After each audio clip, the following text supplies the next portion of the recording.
for this book. Oh, thank you very much. I forgot to start the recording. Thank you. So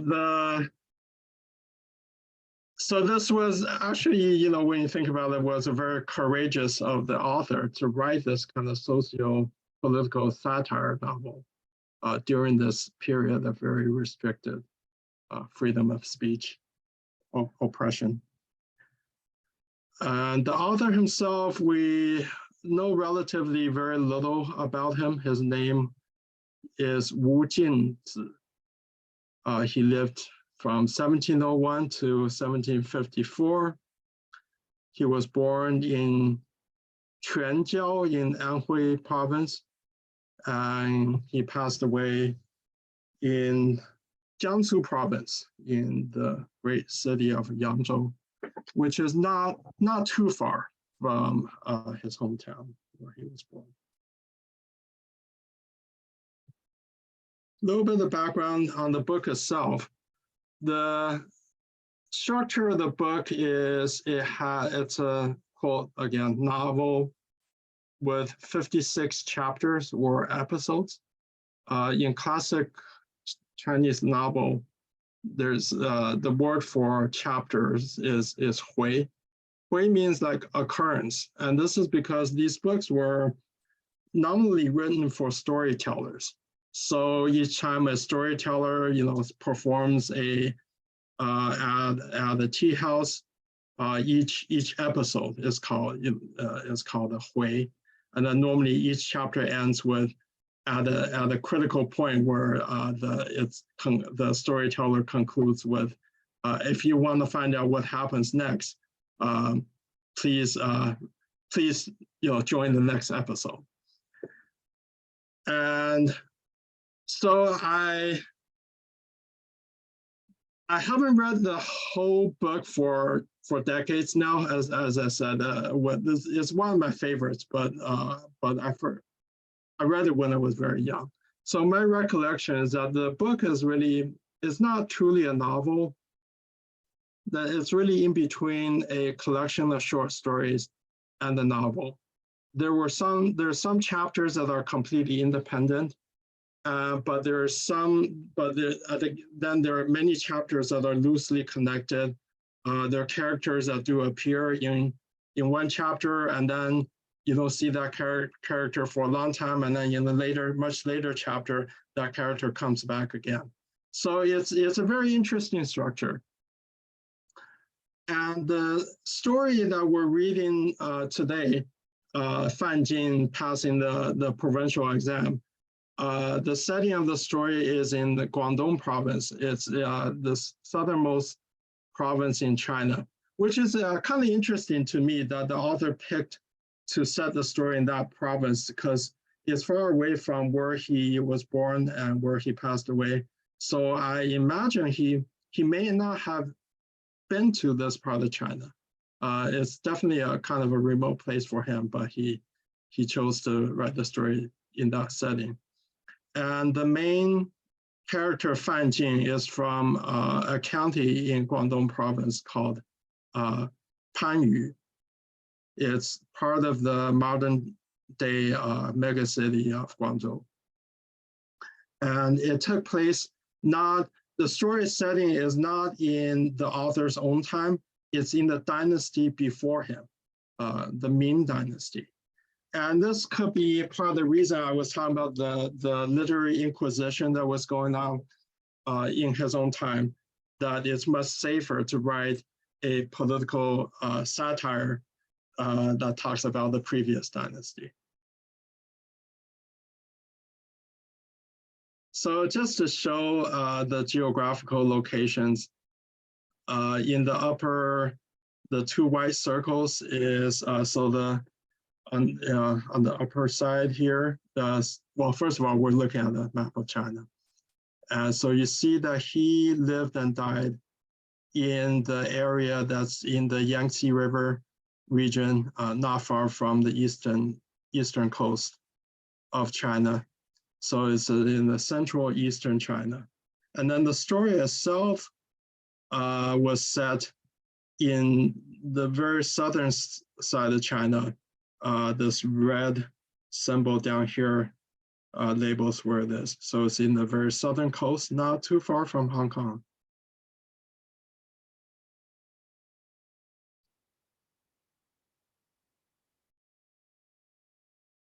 So before we go into the story, I think it's helpful to have an introduction into the whole schooling and imperial exam system that was in the Ming dynasty, because the story is really kind of centered on this whole system and people's behavior and attitude and views about it. So in the Ming dynasty, there was a very extensive public school system. So each county in China was required to have public schools. Each school with about 20 to 40 students and about one instructor for about roughly every 8 students or so. And not everyone could just go to the school. It was an honor. Enrollment required passing the county level exam, which I will talk about in the next slide. And the curriculum included studying the classics, history, law, imperial decrees, rights, archery, calligraphy, and math. And the qualified students were paid a monthly stipend, I think nominally in rice. And the students who could not get into the public school yet were called Tongshen. Tong means child and Shen means student. So kind of direct translation will be child student. I point this out because later in the story, you will see this term. And so remember this term, Tongshen, which is child student. So these are students who did not qualify to get into the public school. So Fan Jin, our main character in this story, in the beginning of the story, he was a Tongshen. He was a child student, even though he was already an old man, which I thought that was kind of funny. And there wasn't any official graduation from school. Instead, there were 3 ways that you get out of school, that you quote finish school. One is that you take and pass the provincial level imperial exam. Or if you're an excellent student, you get nominated to the Guozijian, which is basically the national academy in the capital. Think of it as going to a national university. Or if you're past the age of 50, then you're permitted to withdraw from school.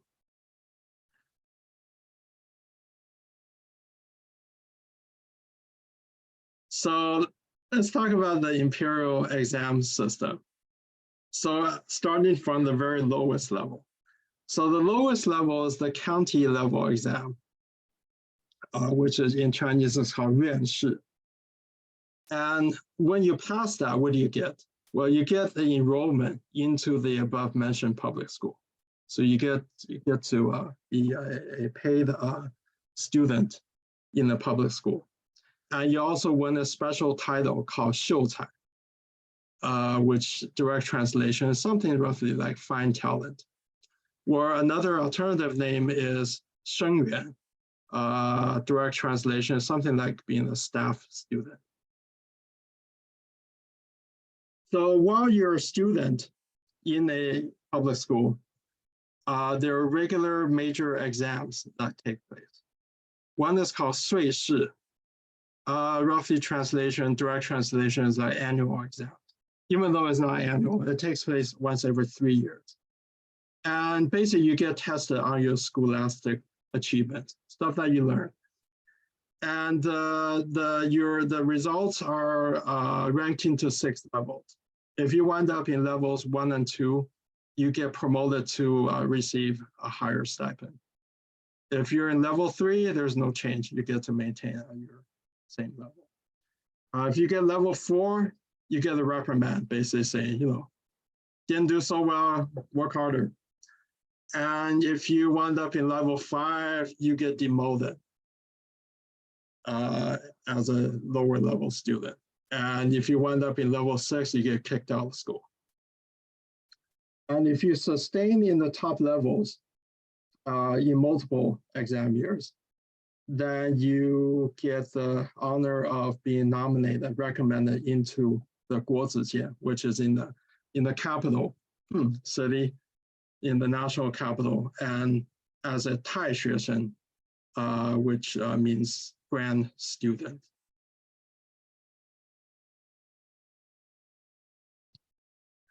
And then another regular exam while you are a student in the county schools is 科试. And this also takes place once every 3 years, specifically in the years when the 乡试, the provincial level exams take place. And if you do well in this exam, that's how you get, that's your ticket to be able to be qualified to take the 乡试, to take the provincial level.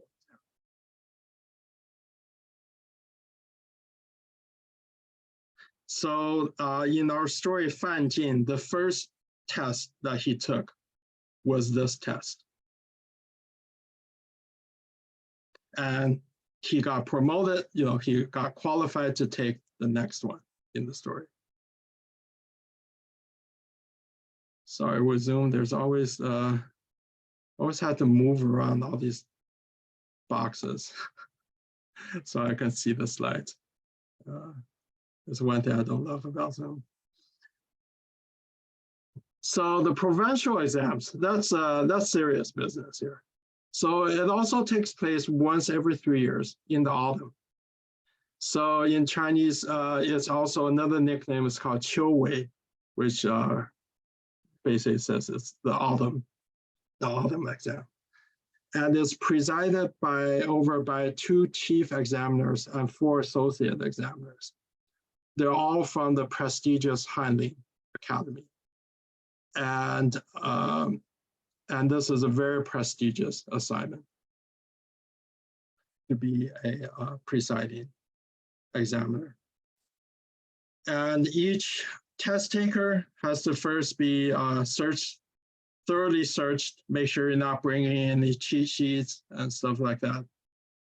And then you are quarantined in a locked room for the duration of the test, with meals, everything you need served. The exam, I believe, took several days. I think 3 days, if I'm not mistaken. And then if you pass the exam, you get advanced to the national level exam called 会试. And the ones who pass also receive the special title of 举人. 举 means to raise something in Chinese, and 人 means person. So you're an elevated person. And this is the achievement in our story that Fan Jin achieved near the end of the story. And then, so the successful test takers move on to the national exam, which takes place in the capital city. In early Ming Dynasty, the capital was in Nanjing, and later in the Ming Dynasty, it was in Beijing. And at the national capital, this national exam also takes place once every 3 years, specifically in the year following the provincial exam. And it was always in the spring. And typically, each time, about roughly 300 people pass the exam. And then you're not done yet. When you pass the exam, you get the honor to move on to the Imperial court exam. And in the Imperial court exam, it's actually, you literally take the test in the palace, and the test is presided by the emperor. And the ones who pass are ranked into 3 different levels. In Chinese is 一甲, 二甲, and 三甲. And you receive the honorary title if you pass of Jingzi. Rough translations like advanced scholar. And you, at that point, you actually receive government assignments to become civil servants. And the level of the assignment is according to your ranking, whether you're in category 1, 2, or 3. And the top ones, I think the first 2 levels, you get the top assignments are going into the Hanling Academy, which is basically a secretariat for the emperor. So this was in the olden days, becoming a Jingzi was really a huge deal. Number one, you get to claim that you're a direct student of the emperor. And number 2, you become a staff member of the imperial court. You're one of the secretaries of the emperor.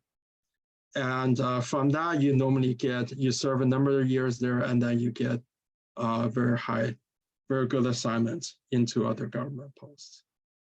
And the top three finishers have special titles of 状元, 榜眼, and 探花. Okay, so anyway, so we know we all have a basic understanding, probably more than you care to learn, about the whole exam system. So let's actually together read the book. I mean, not the book, but the story itself. And let me switch to that.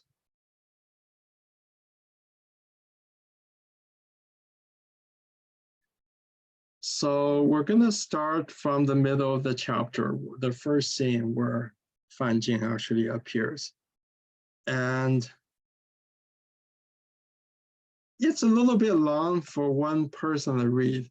So how about we do it in 3 segments, and I would very much appreciate a couple of volunteers. And if no one volunteers, I think I'll just pick on people. So I'll read the first 10 paragraphs, and then I'll look for volunteers.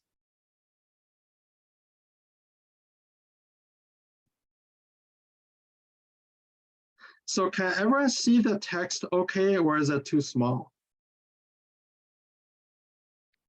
It's a little small. Yeah, okay, let me see what I can do here. How's that? I know the English type font is it's kind of tiny. Is that legible? That's better. Let's see if I can make it even bigger. Okay, let's go with this.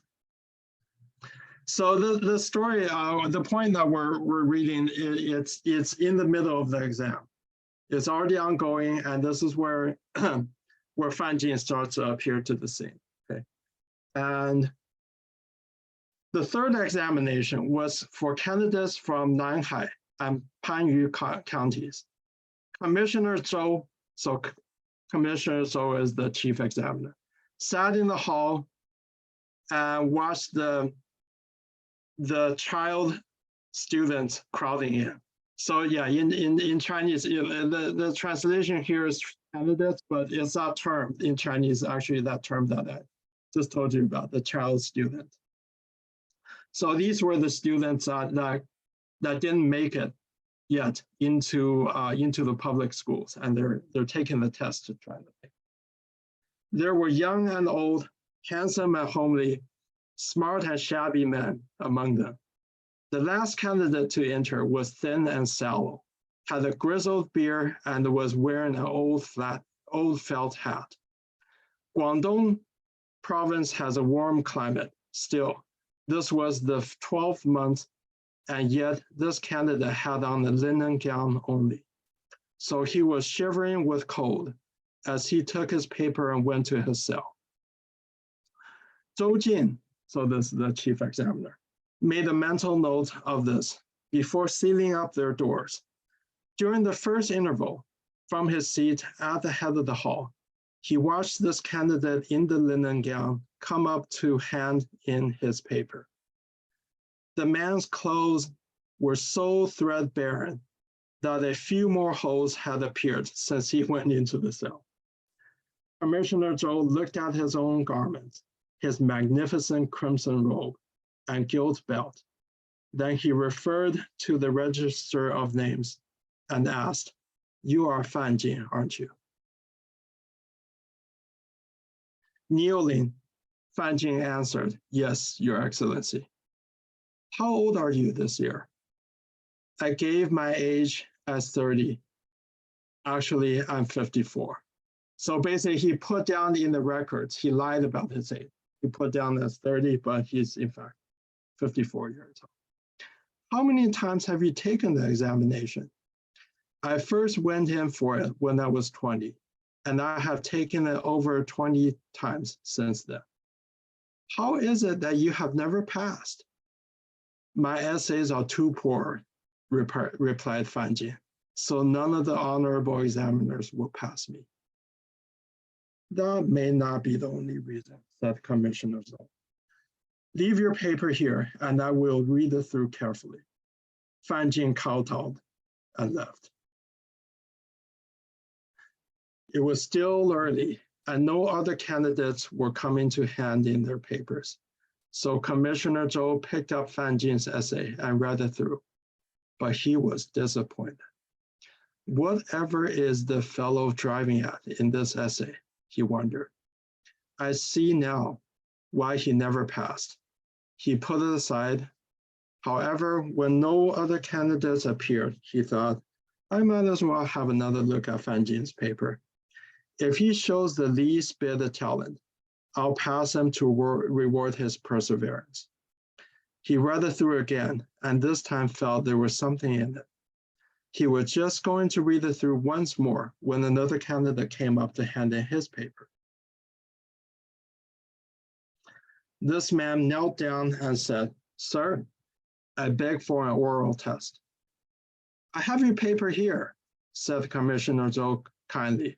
What need is there for an oral test? I can compose poems in all the ancient styles. I beg you to set a subject to test me. The commissioner frowned and said, since the emperor attaches importance to essays, why should you bring up the poems of the Han and Tang dynasties? A candidate like you should devote all his energy into writing compositions instead of wasting time on heterodox studies. I have come here at the Imperial command to examine essays, not to discuss miscellaneous literary forms with you. This devotion to superfluous things means that your real work must be neglected. No doubt your essay is nothing but flashy talk, not worth the reading. Attendants, drive him out. At the word of command, attendants ran in from both sides to seize the candidate and pushed him outside the gate. By the way, I don't know why they didn't translate it. So this one that was thrown out, his name is Wei Haogu. So his surname is Wei, and Haogu means love for antiquity. So it's kind of a tongue-in-cheek name because he has to be tested on his abilities in ancient poetry. But although Commissioner Zhou had his man driven out, he still read his paper. This candidate was called Wei Haogu. Oh, okay, sorry, there it is. And he wrote in the, so Wei Haogu again, love for the antiquities. And he wrote in a tolerable and tolerably clear and straightforward style. I will pass him on the lowest, as lowest on the list, Zhou Jin decided. And taking up his brush, he made a mark at the end of the paper as a reminder. Then he read Fan Jin's paper again. This time he gave a gasp of amazement. Even I failed to understand this paper the first 2 times I read it, he exclaimed. But after reading it for the 3rd time, I realize it is the most wonderful essay in the world, ever word a pearl.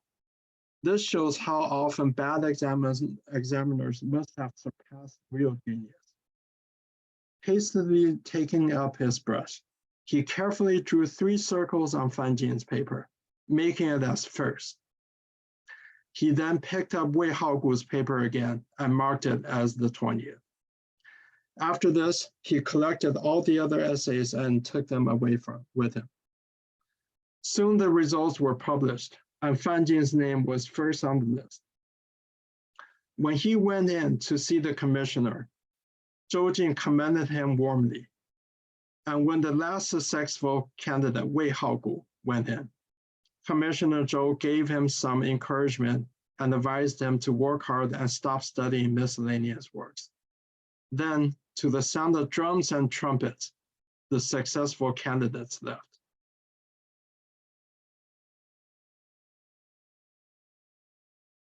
The next day, Commissioner Zhou set off for the capital. Fanjin alone escorted him for 10 miles of the way, doing reverence before his chair. Then the commissioner called him to his side. First-class honors go to the mature, he said.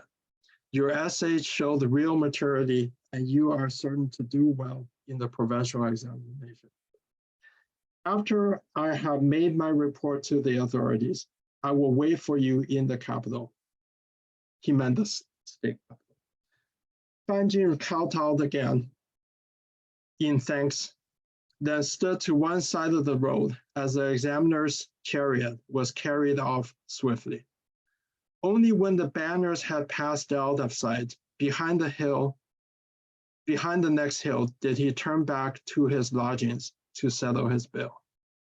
His home was about 15 miles from the city, and he had to travel all night to reach it. He bowed to his mother, who lived with him in a thatched cottage with a thatched shed outside. His mother occupying the front room and his wife the back one. His wife was the daughter of Butcher Hu of the market.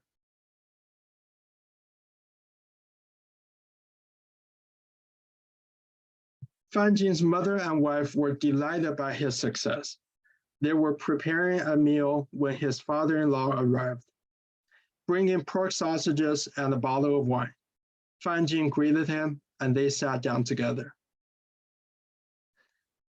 Since I had the bad luck to marry my daughter to a scarecrow like you, said Butcher Hu, heaven knows how much you have cost me. Now I must have done some good deed to make you pass the examination. I brought this wine to celebrate. Fanjin assented meekly and called his wife to cook the sausages and warm the wine. He and his father-in-law sat in the thatched shed, while his mother and wife prepared food in the kitchen. Now that you have become a gentleman, went on with Butcher Hu, you must do things in the proper style. Of course, many in my profession are decent, high-class people, and I'm your elder too. You mustn't put on any airs before me. But these peasants around here, dung carriers and the like, are low people. If you greet them and treat them as equals, that will be a breach of etiquette and will make me lose face too. You're such an easygoing, good-for-nothing fellow. I'm telling you this for your own good, so that you won't make a laughing stock out of yourself.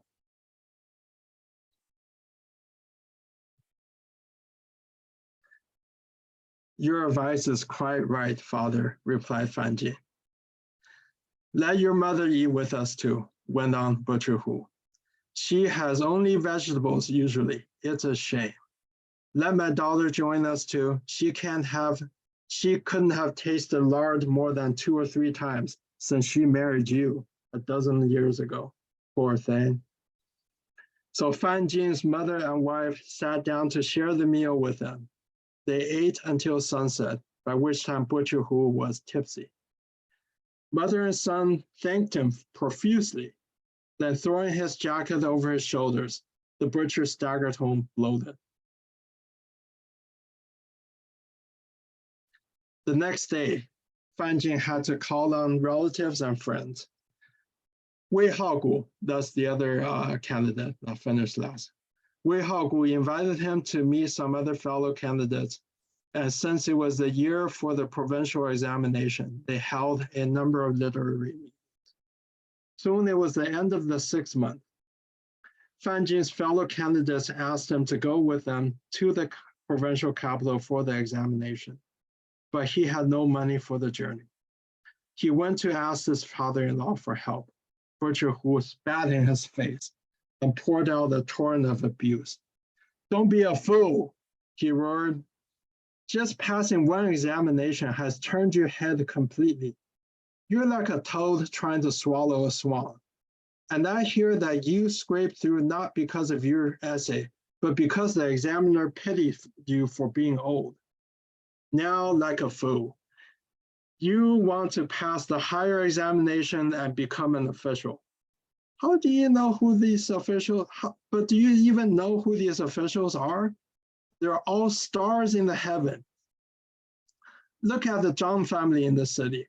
All those officials have pots of money, dignified faces, and big ears. But your mouth sticks out and you have a chin like an ape's. You should piss on the ground and look at your face in the puddle. You look like a monkey, yet you want to become an official. Come off it. Next year, I shall find a teaching job for you with one of my friends, so that you can make a few taels of silver to support that old, never dying mother of yours and your wife. And it's high time you did. Yet you asked me for traveling expenses? I kill just one pig a day. I only make 10 cents per pig. If I give you all my silver to play ducks and drakes with, my family will have nothing to live on." The butcher went on cursing at full blast till Fanjin's head spun. All right, any volunteers to read the next segment? Well, I can do it. Oh, CK, are you volunteering?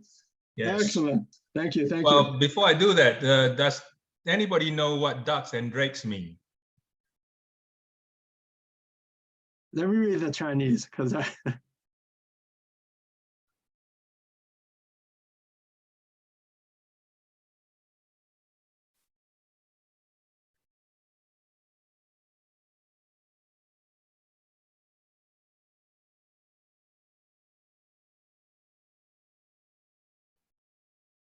Yeah, I know. So you get a flat stone on or a lake or something, right? And you skimming it across the surface of the. Yep. That's ducks and drakes. Exactly. Oh, okay. That's an English term. Yeah. Very English. Oh, thank you. Thank you. Yeah, I did not know that. I'm reading the Chinese. What he's actually said is, butcher one pig a day and make little money. And why would I give you my silver so that you can throw it in the water? Okay, so that's a more direct translation. Okay, thank you.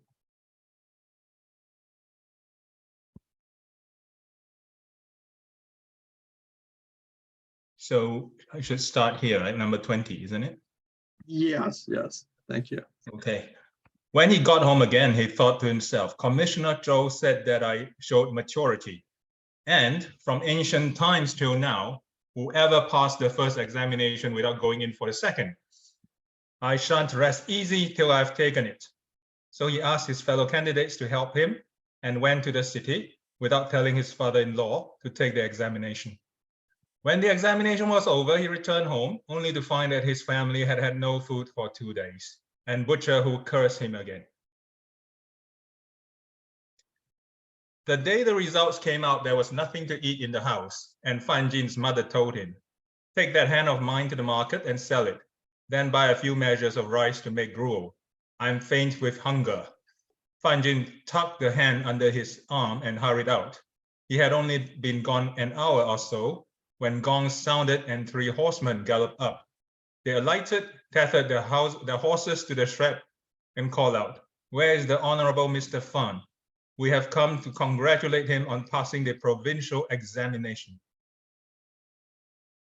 Not knowing what had happened, Fan Jin's mother had hidden herself in the house for fear. But when she heard that he had passed, she plucked up courage to poke her head out and say, "Please come in and sit down. My son has gone out." "So this is the old lady," said the heralds, and they pressed forward to demand a tip. In the midst of this excitement, 2 more batches of horsemen arrived. Some squeezed inside while the others packed themselves into the shed, where they had to sit on the ground. Neighbors gathered round too to watch, and the flustered old lady asked one of them to go to look for her son.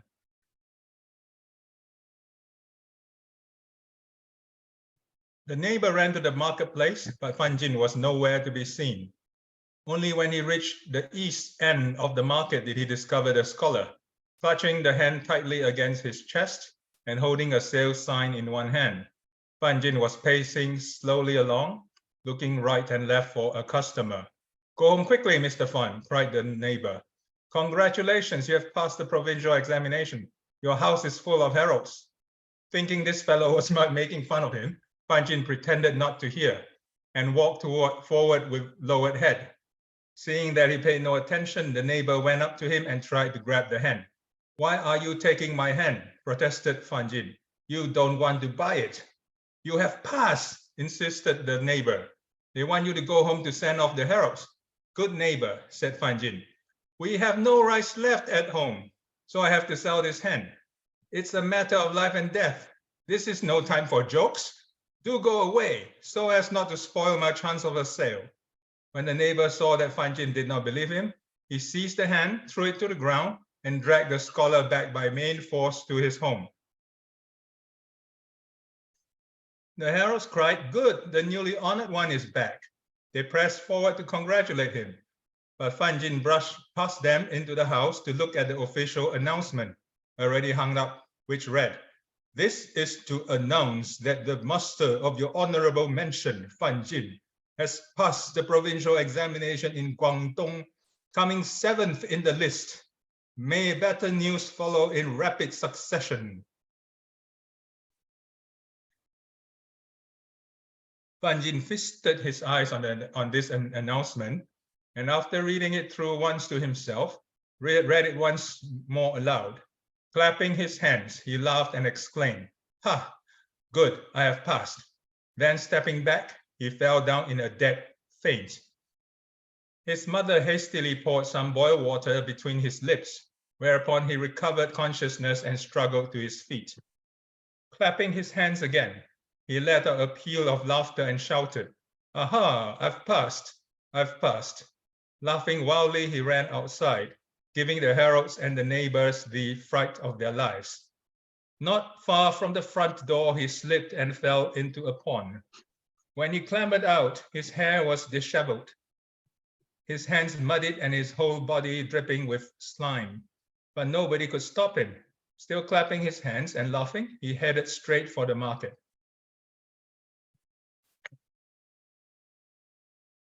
They all looked at each other in consternation and said, "The new honor has sent him off his head." His mother wailed, "Aren't we out of luck? Why should passing an examination do this to him? Now he's mad. Goodness knows when he'll get better." "He was all right this morning when he went out," said his wife. "What could have brought on this attack? What shall we do?" The neighbors consoled them. "Don't be upset," they said. "We will send a couple of men to keep an eye on Mr. Fan, and we'll all bring wine and eggs and rice for these heralds. Then we can discuss what's to be done." The neighbors brought eggs or wine, lugged along sacks of rice, or carried over chickens. Fan Jin's wife wailed as she prepared the food in the kitchen. Then she took it to the shed. Neighbors brought tables and stools, and they asked the heralds to sit down to a meal while they discussed what to do.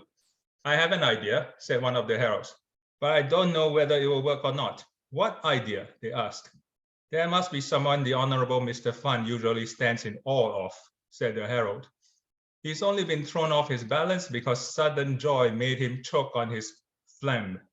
But if you can get someone he's afraid of to slap him in the face and say, it's all a joke, you haven't passed any examination, then the fright will make him cough up his phlegm and he'll come to his senses again. They all clapped their hands and said, that's a fine idea. Mr. Fan is more afraid of Butcher Hu than of anyone else. Let's hurry up and fetch him. He's probably still in the market and hasn't yet heard the news. If he were selling meat in the market, he would have heard the news by now, said a neighbor. He went out at dawn to the East Market to fetch pigs, and he can't have come back yet. Someone had better go quickly to find him.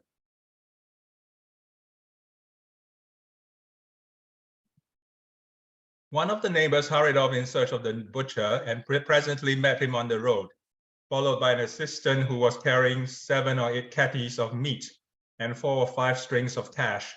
Butcher Hu was coming to offer his congratulations. Fan Jin's mother, crying bitterly, told him what had happened. How could he be so unlucky? Exclaimed the butcher. They were calling for him outside, so he gave the meat and the money to his daughter and went out. The heralds put their plan before him, but Butcher Hu demurred. He may be my son-in-law, he said, but he's an official now, one of the stars in heaven. How can you hit one of the stars in heaven? I've heard that whoever hits the stars in heaven will be carried away by the king of hell, given 100 strokes with an iron rod, and shut up in the 18th hell, never to become a human being again. I dare not do such a thing like that. CK, so you've done the 10 paragraphs. Do you want to continue, or should we solicit another reader? I think I need a drink. Yes, I think so. But that's a perfect stopping point. So you see, everyone, you see the change of fortune here overnight in the attitude of his father-in-law. Okay, any volunteers? I can. Great. You take the mic, Kyle.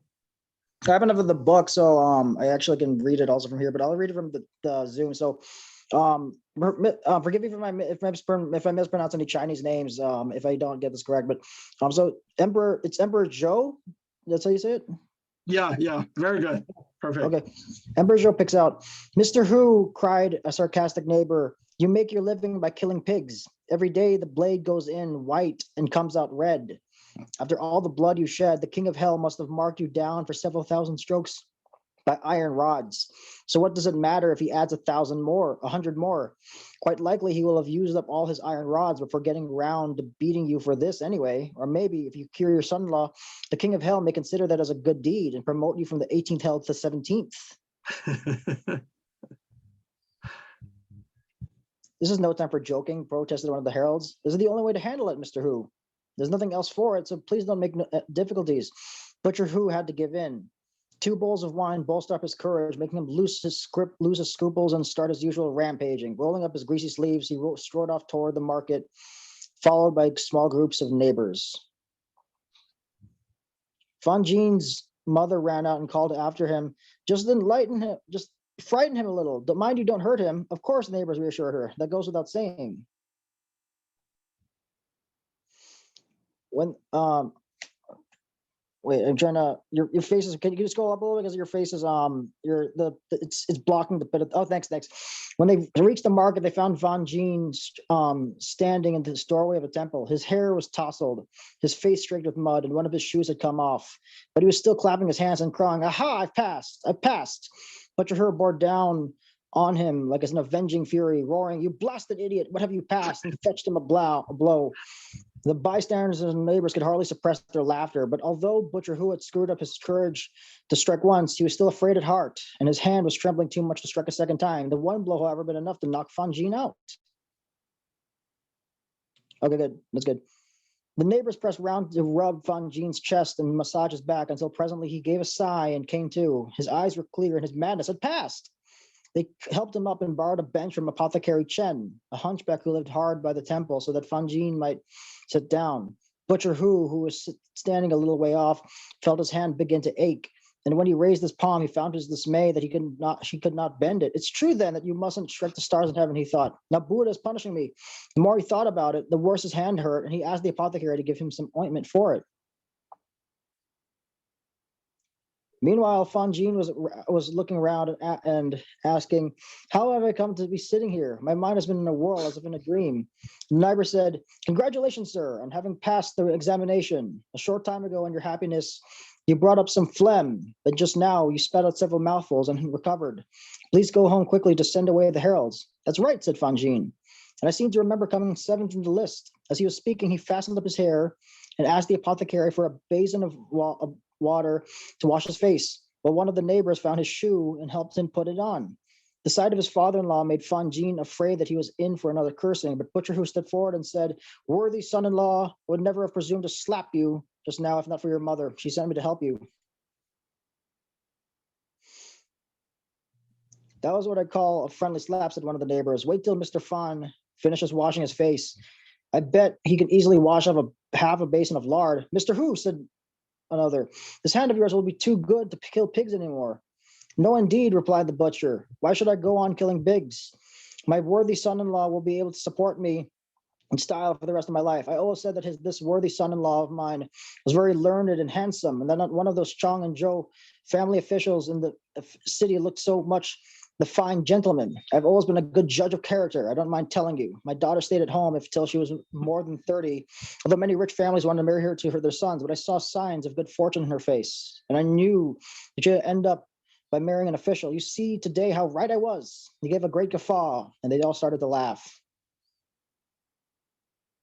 When Fanjin had washed and drunk the tea brought him by the apothecary, they all started back. Fanjin in front, Butcher Hu and the neighbors behind. The butcher, noticing that the seat of his son-in-law's gown was crumpled, kept bending forward all the way to tug out the creases for him. When they reached Fanjin's house, Butcher Hu shouted, the master is back. The old lady came out to greet him and was overjoyed to find her son no longer mad. The herald, she told them, had already been sent out with the money that Butcher Hu had brought. Fanjin bowed to his mother and thanked his father-in-law, making Butcher Hu so embarrassed that he muttered, that bit of money was nothing. After thanking the neighbors too, Fanjin was just going to sit down when a smart-looking retainer hurried in, holding a big red card, and announced, Mr. Zhang has come to pay his respects to the newly successful Mr. Fan. By this time, the sedan chair was already at the door. Butcher Hu dived into his daughter's room and dared not come out while the neighbors scattered in all directions. Fanjin went out to welcome the visitor, who was one of the local gentry, and Mr. Zhang alighted from this chair and came in. He was wearing an official's gauze cap, sunflower-colored gown, gilt belt, and black shoes. He was a provincial graduate and had served as the magistrate in this time. His name was Zhai. He and Fanjin made way for each other ceremoniously, and once inside the house, bowed to each other as equals and sat down in the places of guest and host. Mr. Zhang began the conversation. Sir, he said, although we live in the same district, I have never been able to call on you. I have long respected you, replied Fanjin, but I have never had the chance to pay you a visit. Just now I saw the list of successful candidates. Your patron, Mr. Tang, was a pupil of my grandfather, so I feel very close to you. I do not deserve to pass, I am afraid, said Fanjin, but I'm delighted to be the pupil of one of your family. After a glance around the room, Mr. Zhang remarked, Sir, you are certainly frugal. He took from a servant a packet of silver and stated, I brought nothing to show my respect. Brought nothing to show my respect except these 50 taels of silver, which I beg you to accept. Your honorable home is not good enough for you and will not be very convenient when you have many callers. I have an empty house on the main street by the east gate, which has 3 courtyards with 3 rooms in each. Although it is not big, it is quite clean. Allow me to present it to you. When you move there, I can profit by your instruction more easily. Fanjin declined many times, but Mr. Zhang pressed him. With what all we have in common, we should be like brothers, he said. But if you refuse, you are treating me like a stranger. Then Fanjin accepted the silver and expressed his thanks. After some more conversation, they bowed and parted. Not until the visitor was in his chair did Butcher Hu dare to emerge.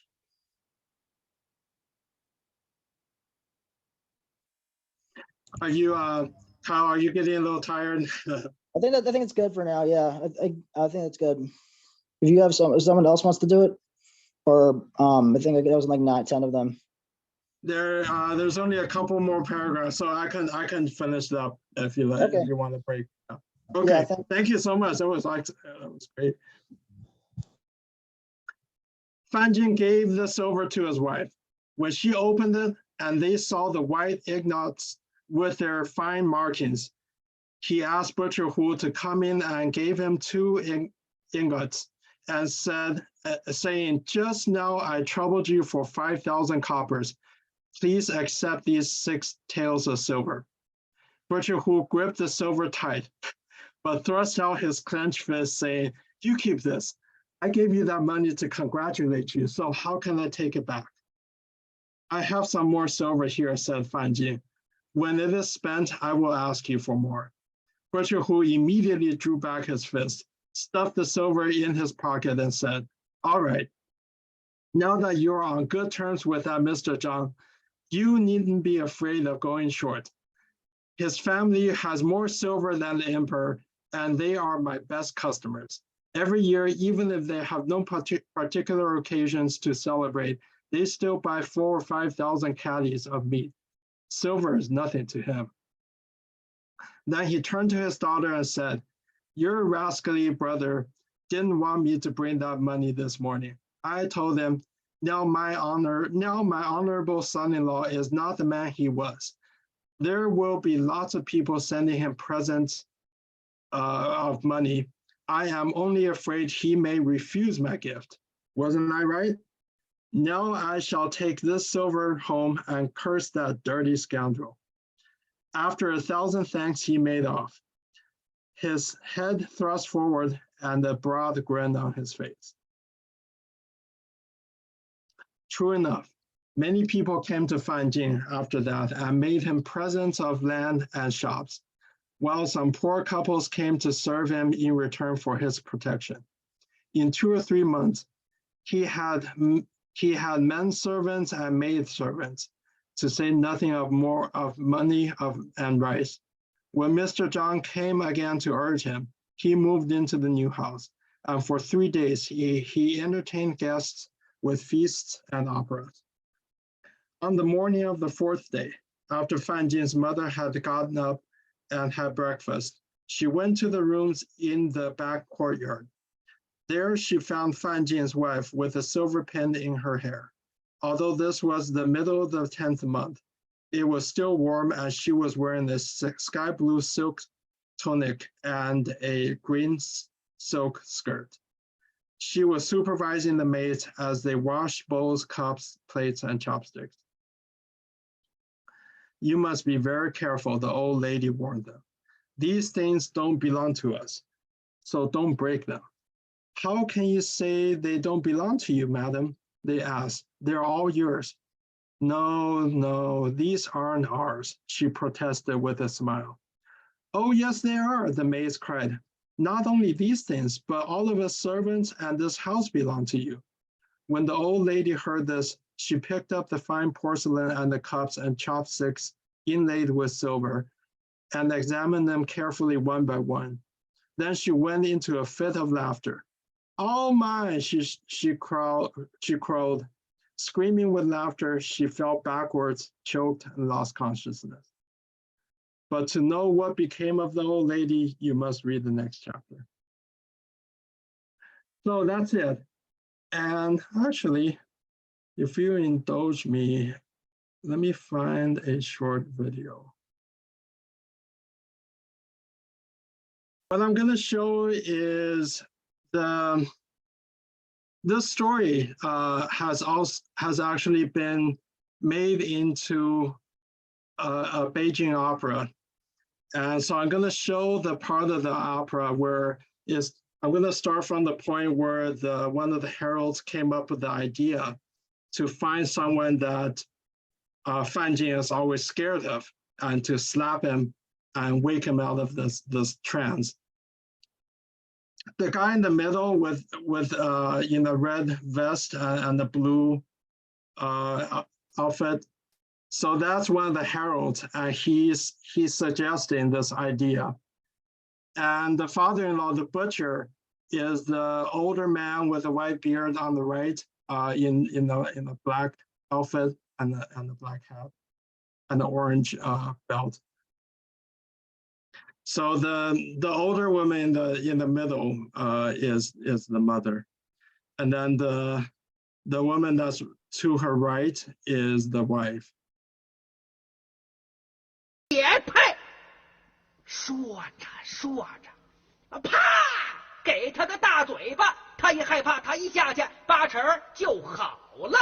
此计甚好，阿婆母，但不知他平日最怕何 He's 人？ asking who's he afraid of. 怕的么？是啊，他平时他最怕谁呀？就是亲家你 She said 呀。 He's afraid of you the 哎 most. 呦，那可不成 He said, "No, I 啊！ can't do this." 他虽然是我的女婿，但如今他中了举人了，那就是 He's a 举 scholar 人 now. 老爷。我常听人家说呀，那举人老爷那都是天上的文曲 He must be 星。 a star from the 谁要是 sky. 打了天上文曲星，要被阎王爷知道了，要打他100铁棍儿，还要压在18层地狱下面， After I die, I'm gonna go to the 永不得 18th 翻身呐！ levels 哎 of 我可 hell 不 and 敢， get 我可 under 不 hits 敢！ by iron rod. 嘿，我这糊涂货，你每天杀猪，白道的进去，红道的出来的，要是让阎王爷知道了， Every day you butcher 你得挨上几百条铁棍儿啊！ He said, "You're 不是那么 basically 个 you already 说 got 法 a lot of 哎 dead in 呀， hell." 亲家，你要救他一救哎呦啊！亲家母，我不能打 They're 呀！ begging him to do it. 范老爷得了疯病，你若不打，上司怪罪，我就拿你试问。哎呦，吴老爷， He said, "If you don't help, I'm 我 gonna 不敢打 get the 呀！ magistrate to arrest you." 不必害怕，你若打他，他的病就好了，他就是老爷了。你若不打他，他的病不好，你的富贵也就无有了。是啊，富贵要 Oh, 紧。 they're all urging him to do it. 我打！哎，我先喝口酒。对，壮壮胆儿。壮壮胆儿。 He said, "Okay, I'll do it, but I need a drink of wine first. I need some liquor first."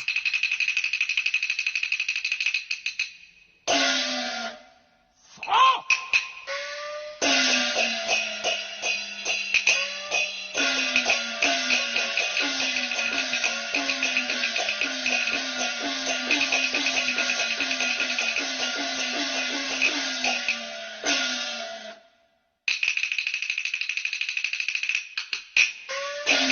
So this is 范进.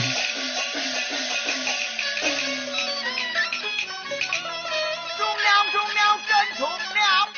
身穿一件大红袍，带你带来摇一摇，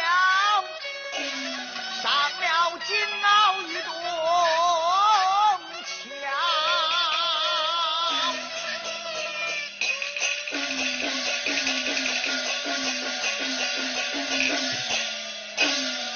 哎，我不是有关物质的后不道，我不是七品之国万千不草，你是哪一个啊？我本是 Basically, he's talking a lot of 身上 nonsense. 大志考，风之恨问我走一遭。哎呀，荒唐，真是荒唐啊！ He says, "Nonsense." 我这个只靠最公道，地下章程有一条，哪一条？不过无事我一概做不了，本道不取，最上无马。 He's basically fantasizing that he's the chief examiner and he's not gonna pass anyone under 50.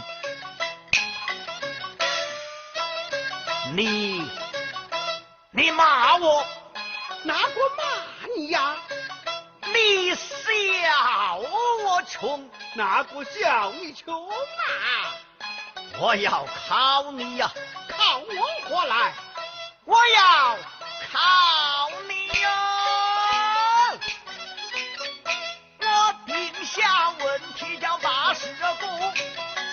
举队长，听得窈窕，靠着你昼夜把心 He's basically, I'm gonna test you. I'm gonna make you take examinations and waste your whole life away.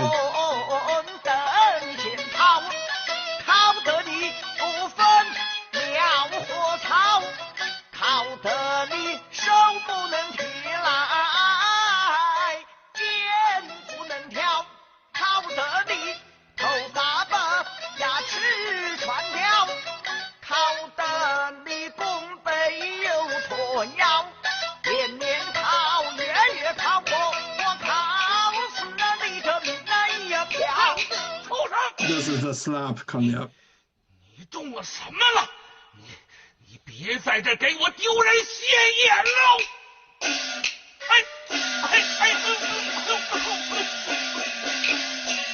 你瞧，我说打不得不是，动不了了。揉吧揉吧，你揉揉。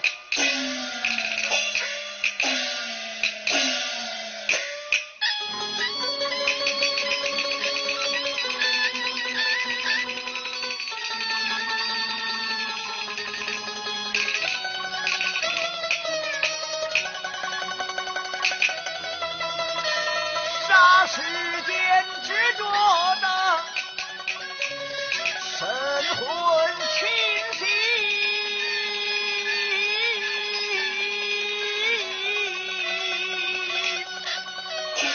大年兄，众位年兄， He's back to sanity now. 有只见众高临面前说。 Okay, well, let's stop here. Just okay. Well, that's all I have. So we have about 40 minutes left, and this is the group discussion. So everyone, yeah, please just share what you thought of the story, good or bad. You know, if all opinions welcome, and so if you want to, let's do the raise hands so we're not talking over each other. Kyle, please. No, I mean, yeah, I found it fascinating, the story. I mean, like, not just the story in general, but the scholars, as the sixth classical Chinese novel compared to like the other big five, I've always found it very compressed. Like, it's very condensed compared to those other five. Like the other five, it's not that I don't think that this one deserves its title of the sixth classical Chinese novel, but I think that this novel, more than any of the other novels, deserves a better translation. I'm just going to put it out there that, like, this translation, the translation that by the Yangs, that the one that you got, it's the same one as the online, the one that you're using, is weaker than the other ones. It needs annotations, and it's kind of dated from the 50s. I think it needs a better translation than that one, but I like the story. Yeah, thank you very much. Great points. Yeah, I'll confess, I'm not, because I read these things in original Chinese, so I'm not very well versed with translations, different versions. So I appreciate you pointing out which ones are better. Jason. Yeah, that's great. I watched the Peking opera. It's very fun, and I'm not sure in this world, except Pin and I don't know who else will enjoy the opera. I'm not sure. It's definitely a waning part. The other one could be your father, Pin, and he already passed away. So, Yeah. But anyway, I think the opera did a very good job, actually. The Mr. Hu, the Bachelor Hu, and the Fan Jin, they all play very well, and the language is very good. So I really enjoy. I don't know you will show this one, and it's very good. In my opinion, it's wonderful. And then I agree with Kyle. And I also want to thank Kyle, because I'm walking along on the street and I heard Kyle's voice, and it very clear, and they give me a chance to replay in English, and it give me a different feeling on that. I agree with Kyle. This one, I always think it should not be as good as the other 5. Okay, but I know Pin, you and me, we talk about this. You seems like this novel a lot than me, and then because this, and I also have a plan to introduce 6 novels. I start to read it, and probably I'm getting a little bit older from before, and then probably I spend more time, in last year I spent more time study Confucianism, and then that one make me, because I understand Confucianism much more. Okay, so probably give me another different feeling. So I probably will try to spend more time to read this one. Yeah. Thank you for this one. Yeah, thank you, Jason. Also, yeah, thanks again to both CK and Kyle for the excellent reading. Really appreciate it. Joseph?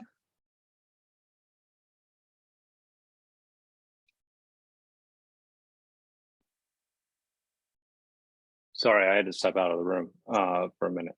No, I mean, I thought it was an interesting story. Primarily, I think it gave some context as to how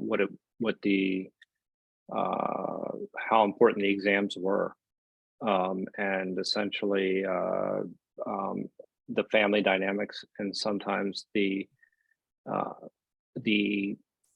what it was like to maybe come from a peasant family at that particular moment in time, or a poor, impoverished family. So I think from that perspective, I also agree with Jason that having read Confucius, I have a deeper appreciation for what this is trying to portray,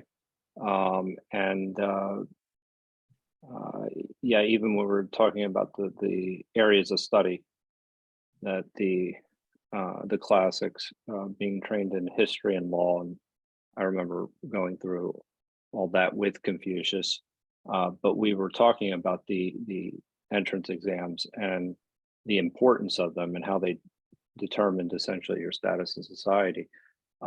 But so I think that this gives the perspective of how somebody can overcome in particular their circumstances, because also people that had come from a higher class often were the individuals that were given the opportunity, from what my understanding, to serve in those higher positions and pass the exam. They had more resources. That's my understanding. I don't know if that's accurate. I also have a couple of other things that I could say, but no, I think it gives context to the times, and that's what any story is actually trying to achieve. Yeah, I agree. I think that's one of the reasons why I really like this book. This story, I really feel like I'm actually at the scene watching this happen, and seeing, so somehow it just comes very close, very relatable to me. And some of the language, like I think the butcher said, why don't you piss on the ground and see what your reflection looks like? That's when I was a kid, when I might get a little conceited or arrogant, that's what my mom would say to me, like, well, why don't you take a piss and see what you really look like? And also the one about the butcher, like, oh, every day you're white knife in, red knife out. Even modern days, when the local gangsters, when they try to blackmail people, they say, if you don't do this, it's going to be a white knife in you and the red one coming out.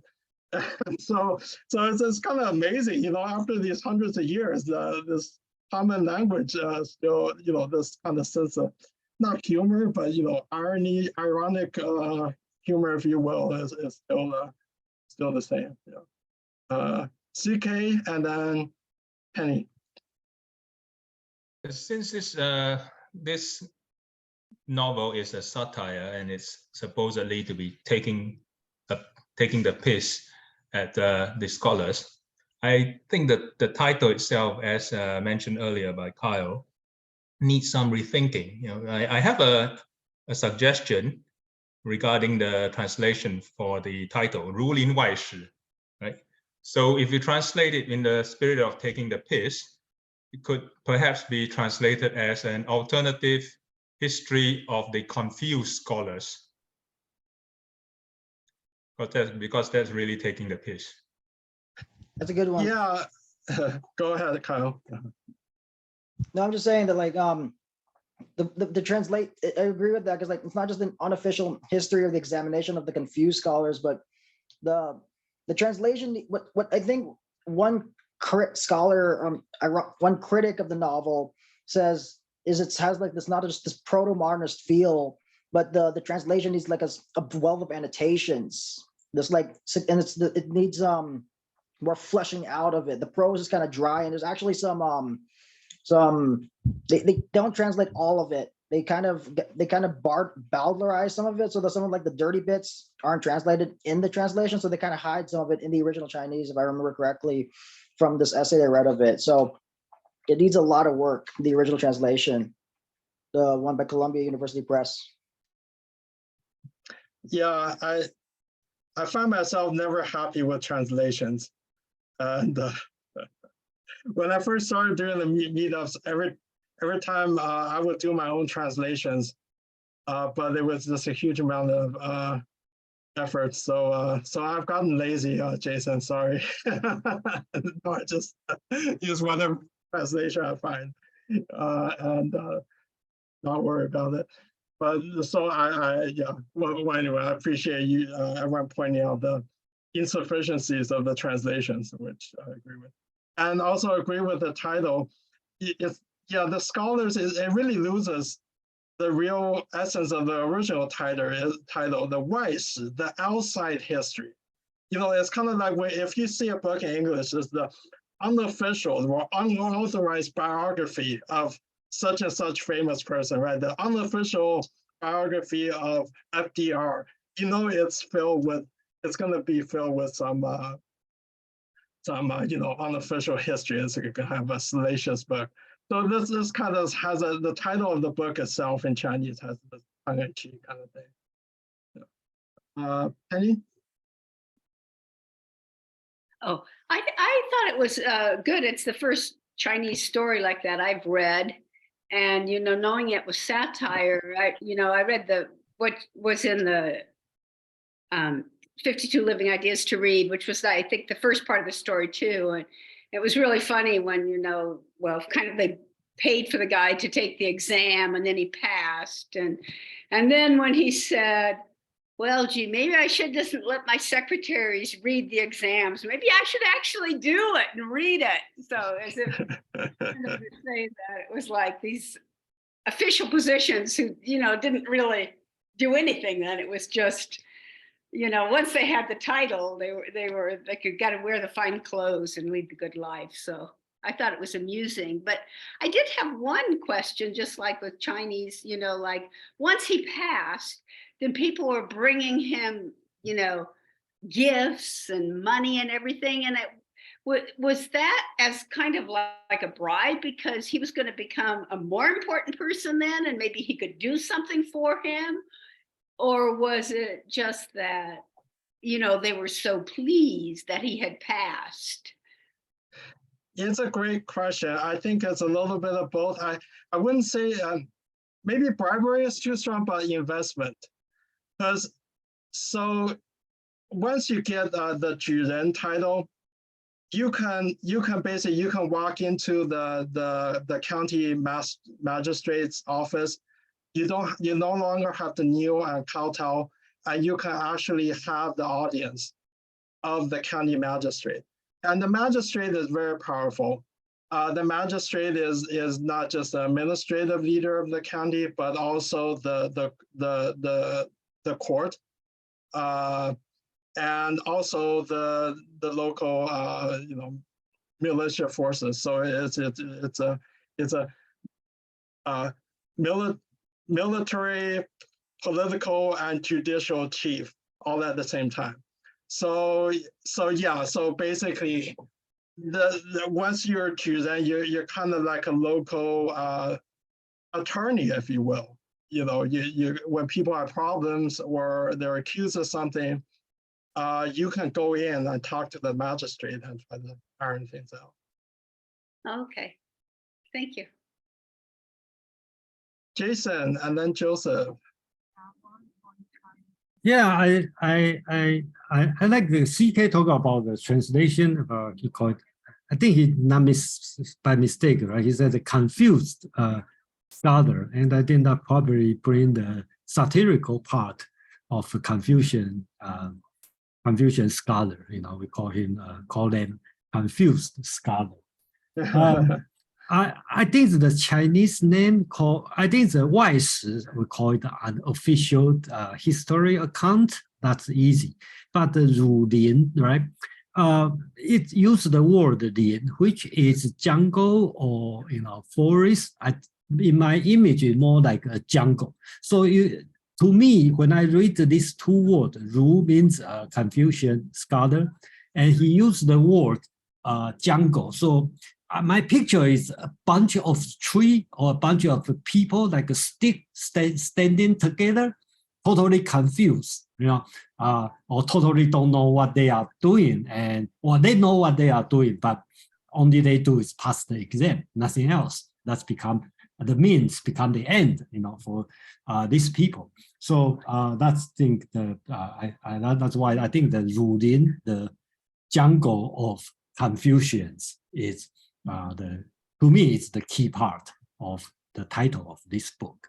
And when I think, Pin, you told me you want to talk about this book probably a long time ago, years ago, and then I'm not so appreciative on this book originally, but right now I do, because I also compare, because I reread it and I find out this one has the same structure of the water margin.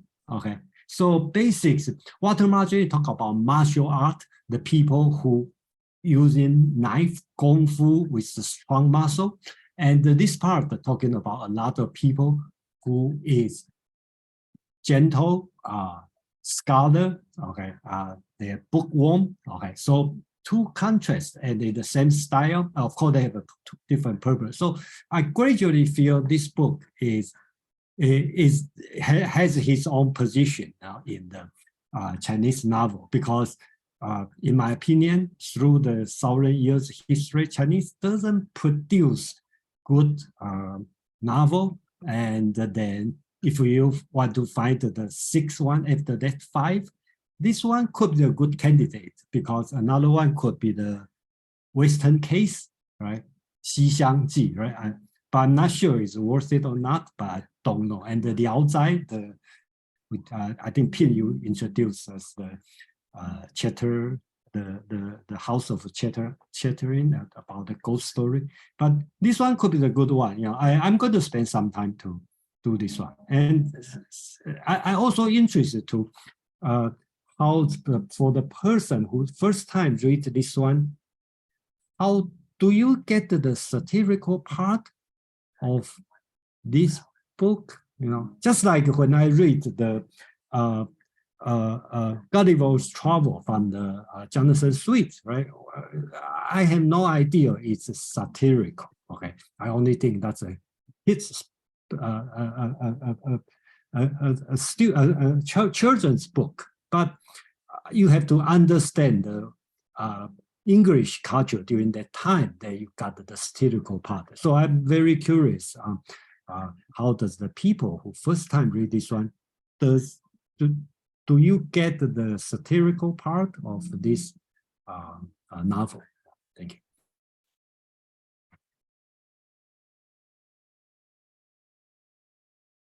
Joseph, and I see Joseph and Kyle. As far as the satirical part, kind of, but I will say, I mean, I kind of got that when I went through it, but it didn't slap me in the face, put it that way. But the one thing I was just curious to know as to what is, many times when we're telling stories, we're trying to communicate a specific message, right? At a particular moment in time. And what is the kind of specific message that is trying to be conveyed, in the sense, is it trying to put a primacy on education? Is it trying to say persevere?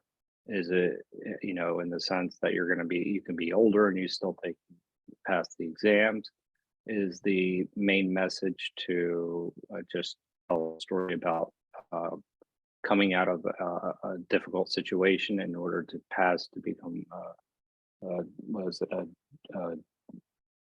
Juren? I think it was. That's yes. correct. Yeah. So I mean, so if you were to pinpoint the main point the story was trying to communicate, what would it be? Because there was a lot of different running themes going through the entire time, and including the comedy as well. Yeah, I'm sure it has different layers, but to me, a lot of it is actually revealing the hypocrisy of people,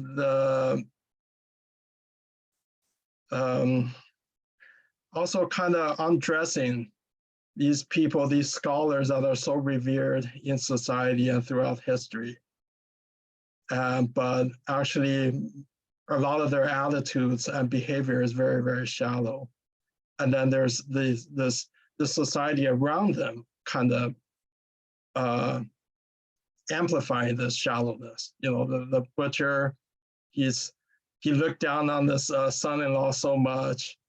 It's just like bad luck. What have I done wrong in the past to deserve my daughter marry you, and this and that. And just 2 days ago, he was throwing F-bombs on this guy. And then all of a sudden, when he learned that he won the provincial exam, and said, oh my, he must be a star, a star from heaven that's transformed into a human being. Just the radical change in attitude. I think it's really kind of revealing the underbellies of society and shallowness. Kyle. Yeah, I think one of the ways that you can understand the meaning of the story itself, having read this book several times in comparison with the other 5 classical Chinese novels, and I've kind of come to this conclusion. It's not enough about the translation, but I think that it's subtle. It's the subtlety in the narration style that is different. I think the best way to compare it to the meaning of the novel is like showcasing the transition between the narrative style of romanticism in literature versus realism in literature. So if you compare the other 5 classical Chinese novels, they're all 100 or 120 chapters, but they are all anthologies of poetry. This one is a realist novel in the style of a Flaubert novel, where it's Madame Bovary versus Goethe's Faust. Instead of the verse drama of Shelley and of Lord Byron, you get this very more pared down style that's more trying to convey it, and it's more subtle. It's Mad Men versus the style of Mad Men's sense of humor versus the sense of humor of Big Bang Theory. This very subtle style of narration that is trying to convey more humor. So I don't know. It's interesting how when you contrast those styles to the Chinese, there's a lot of cultural context that's lost with the translation. I'm not trying to crap on the English translation. It's that with the cultural context, that it's this critique of Confucius values that were implicitly used in the Confucius in the examination system, and the hypocrisy of that examination system, and what it used, and the literary inquisitions, the way that it's making fun of it's kind of poking fun of the literati in a sense, the erudition, the highbrowness of scholarly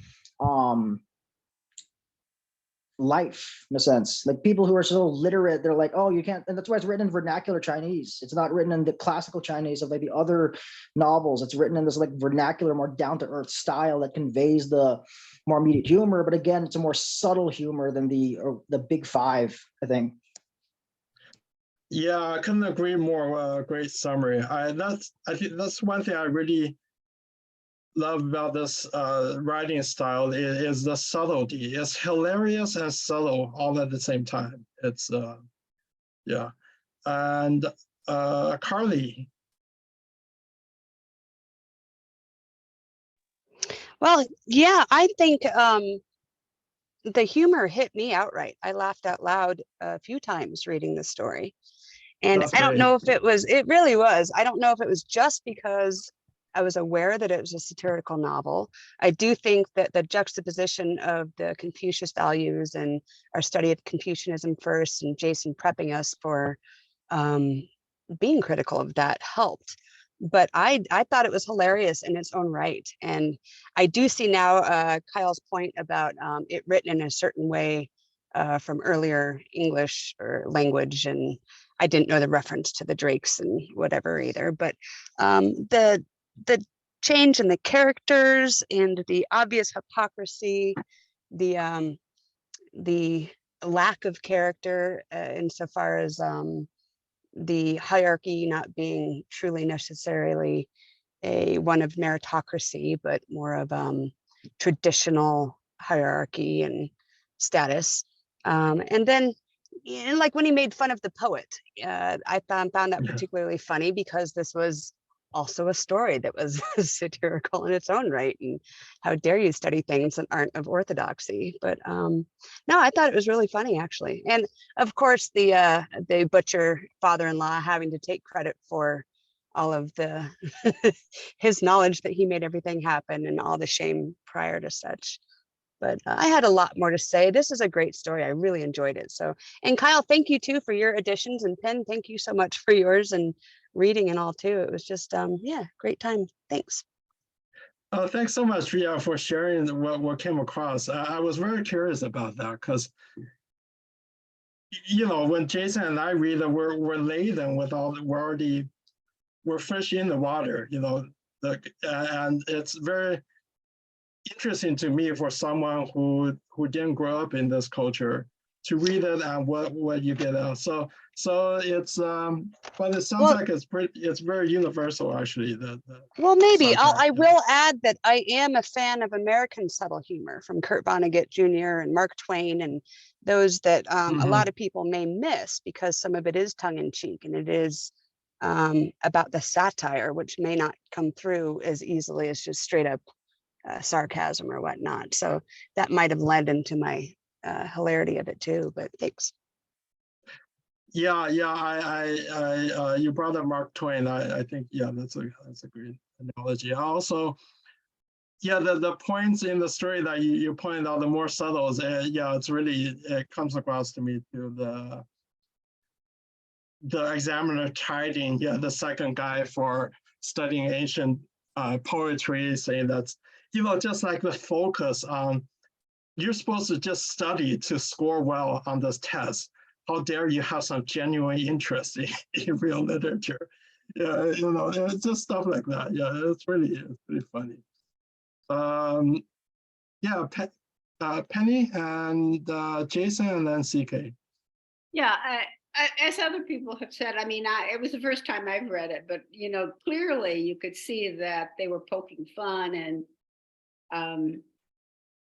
you know, just like with the butcher, which I'd pointed out too, you know, was, you know, like you know, this horrible son-in-law I have who's like useless and, you know, can't take care of his family. And, you know, he doesn't even give any food to his wife. She hasn't eaten lard 3 times since she married him.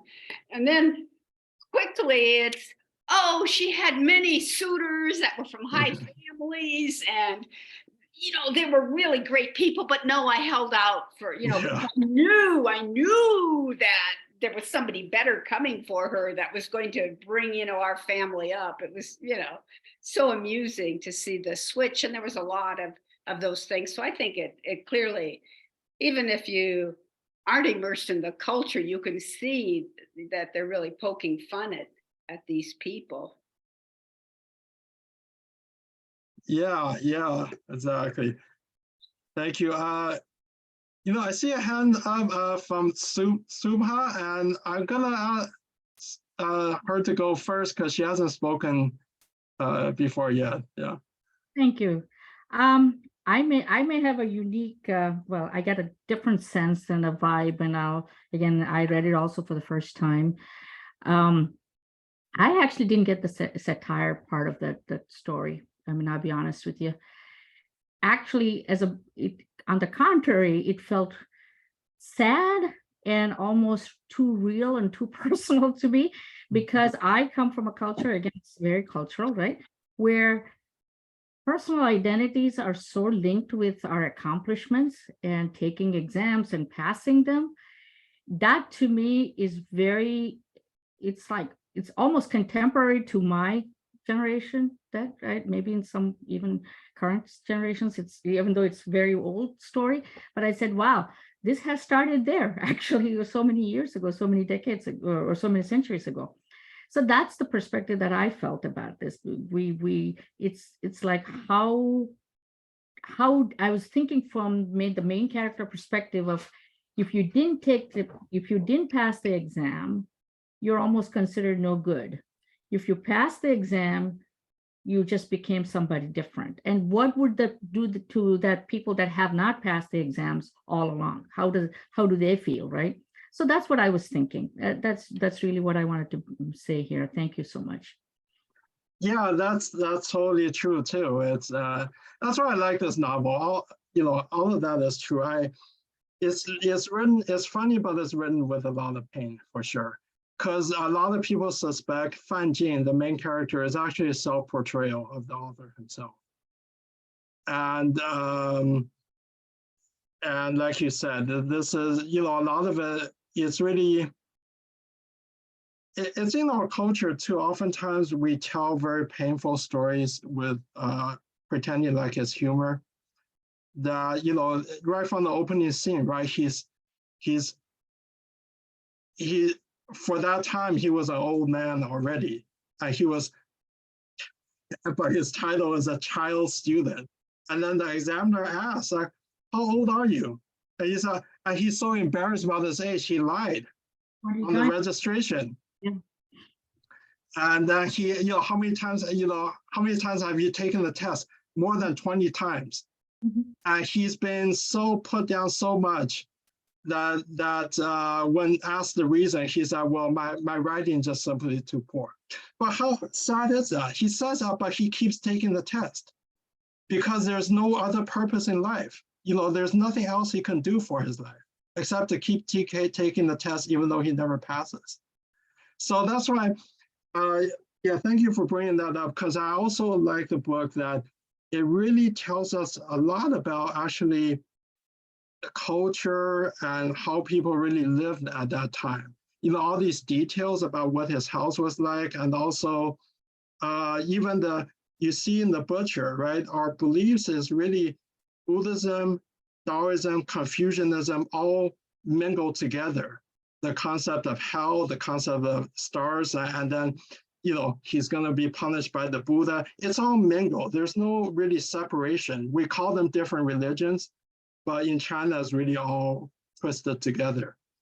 So there's a lot of layers you can go into that. In this one story, actually, if you keep digging finer and finer, there's a lot of things you can extract about what society was like. Jason, CK, and then Joseph. Yeah, thank you. Pete, you just talk about the religion. So I just like to mention that here you talk about the king of the hell, okay? And actually it is Yan Wang, right? And actually this one is from Hindu, right? From the Yama, okay? So if you remember, SK talk about a story, that's Yama, okay? That's Yama, and that time already been dipped in Chinese mind, become the Yan Wang, okay? So the king of the hell, and they have their bureaucratic system over there. If you read the Journey to the West, then you will know that. And then just like respond to what Suba talk about, she feel sad about this one. I do feel the sadness on this part, and this kind of sadness still come in today's society. I will point out this one a little bit later because I raised my hand. Basically, I want to respond to Joe's question about how do you come with 10 points? Okay, from this one you learn, and I only come with 5, but I just want to quickly talk about this. First, I hope everybody get this point. How much time does a learned person spend time to study? That seems that's the only thing they want to do. There's nothing else, right? And then you also can see how people respect the people, not respect the learned people. They respect the person who passed the exam, learns the person. The people respect the people, not because this people is good, because these people being judged by an objective system. So, okay, you pass, so you are good. People start to respect him, probably for no other reason. Bribery, future benefit, probably they don't think much. They just think about, that's the person, that's the good person. And then they talk about study, but since nobody cares about the contents of Confucius' teaching, they only care about how to pass the test, how to be judged as a good Confucian scholar. They don't care how much you know of the contents, right?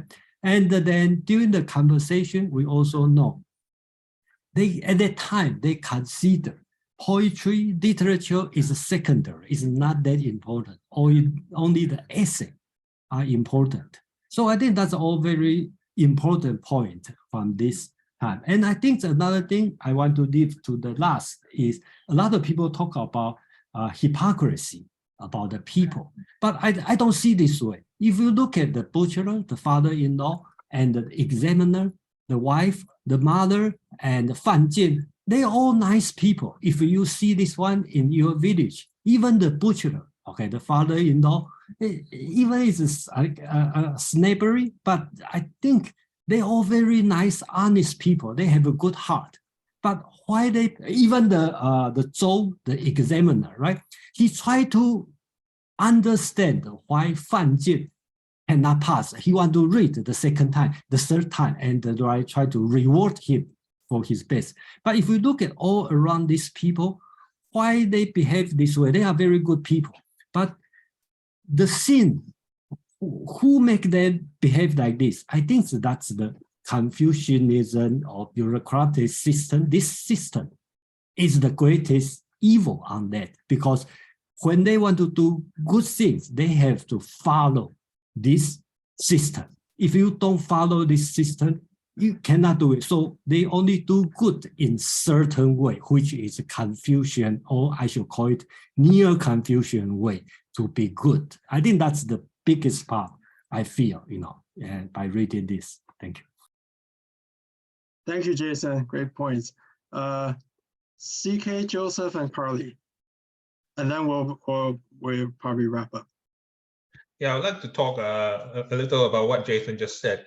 I deliberately used the confused scholars to take the piss, so that's deliberate because I think it's satirical. But upon further reflection, based on what Jason said earlier about Rulin, the fact that it's like a jungle, as he said, I think I may have a better translation of the title, just because I thought of it. How about an alternative history of the confused scholarly masses? Masses, that's Lin, right? So it's a bit of a translation. Perhaps it could be more closely aligned with the original text. I also thought about the satirical part of this story, and it reminded me of some of the stories of Honoré de Balzac, the short stories, and also of Guy de Maupassant, where they depicted the way humans behave under different conditions. So this story is an example of how a certain group of people behave under a certain cultural condition, which is quite interesting from that perspective. So that reminded me of these other European writers, French writers who had similar depictions of humanity and how they behave under conditions of, say, duress or conditions of extremism or extremity. And lastly, I was quite puzzled when the translation in the text that you were shown by using ducks and drakes shows that it is a rather dated translation, because I mean, other than if you go to an English public school, I don't think that many people know what ducks and drakes mean these days. So there is an element of the text being already dated. So maybe they need to do another edition of it. Yeah, great points. Thank you. Joseph, Carly, and then Jane. I'll be very brief. I mean, I really just wanted to kind of build on what Jason was saying, and I was thinking about it, how the actual state dictates the values of the people, and then that determines how the families actually interact with one another. And that's something that's, I think, really powerful if you're talking about telling a story or kind of communicating that message. And I think we just in another group read Antigone, and where it was actually state power versus family loyalty. And it was a different type of story, but it was kind of this compare and contrast. Like some people stuck towards their family, some people stuck towards state power. But it seems like in this particular instance, the state's values are all that matter, and that's dictating how the family interacts with one another. So I think that that's a really important point, and I think that is somewhat disappointing.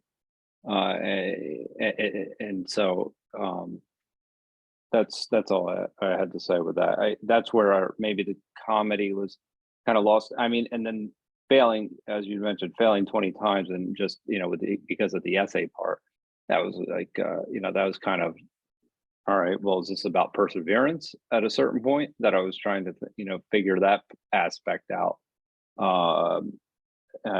as well. So anyway, so that's where my mind went when we went through this. Thank you. Great points. Carly, and then Jane, and then we'll say goodbye to everyone. Okay.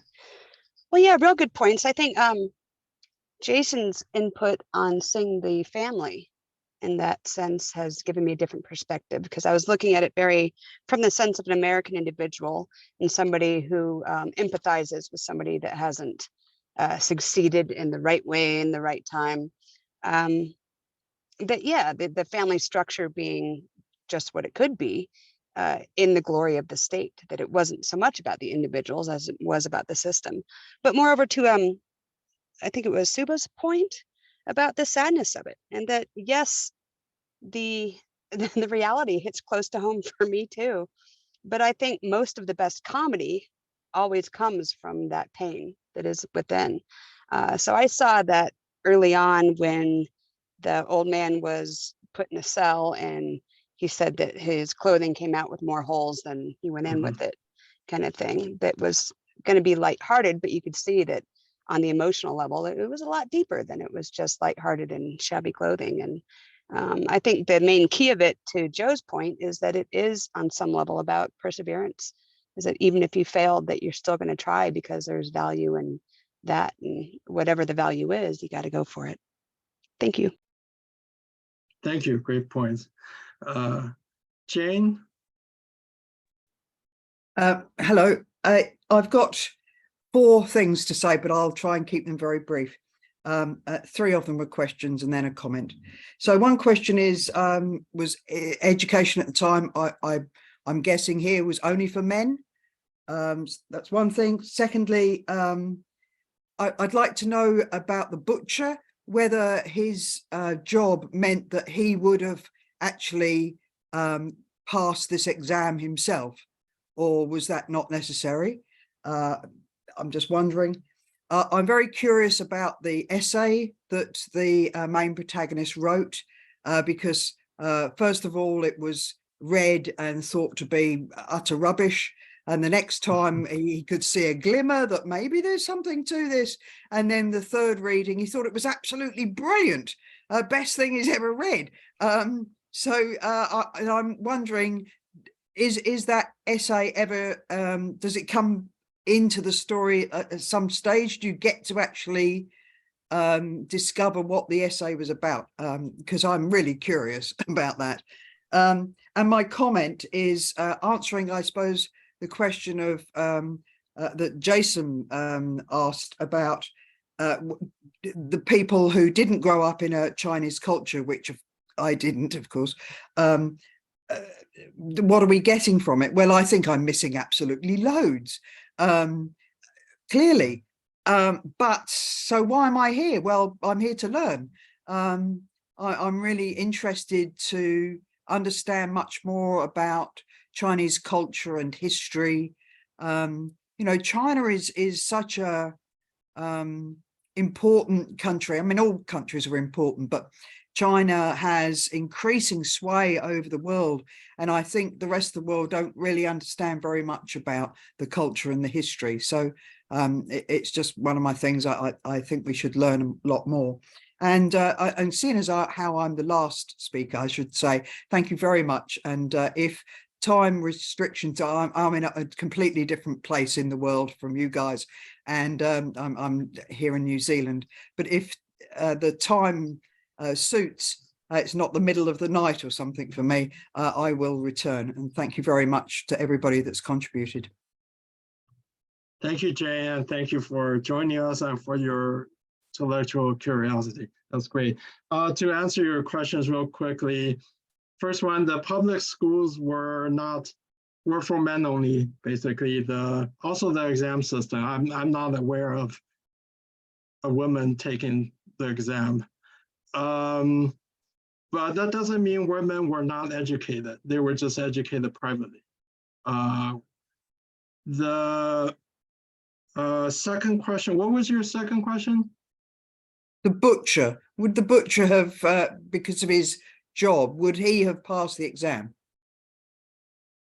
No, he was, I think the portrayal of him was an uneducated person who didn't have an interest in that. And number three, the essay, you know, I had the same curiosity as you. It's like, what about this? No, the quick answer is no. I don't believe in the book we find out whether we ever get to see the essay or what it was about.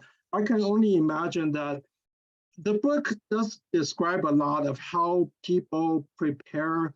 They have special tutors. It's kind of like in the US, like hiring SAT tutors. You know, they specialize in how this test exam essays.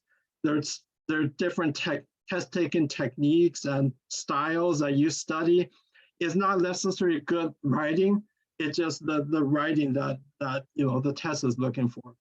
So he probably wrote something that did not conform to that very tried and true formula. That was probably not formulaic, but there was some actual real meaning in his essay. This is all my speculation. That's what I think. Thank you. CK, you want to close us out? Yes, I'd just like to try to answer Joseph's question about what the point is about the novel. I think from my understanding, it is about the absurdity of the human condition. It's not about perseverance. It's not about you know, doing your best or whatever. It's about the sheer absurdity of it all. Yeah. I agree. I don't think it's a very preachy novel at all. Quite the opposite. The book is not trying to send you a message like a moral lesson or something, but it just, yeah, like you said, it's an illustration of life in its absurdity. Yes. Yeah. Okay, well, thanks so much. We're a few minutes over, so I'm gonna say goodbye to everyone and say thank you. It's been a great discussion. Thank you. Thank you, Pen. All right, thank you. See you next week. Yeah.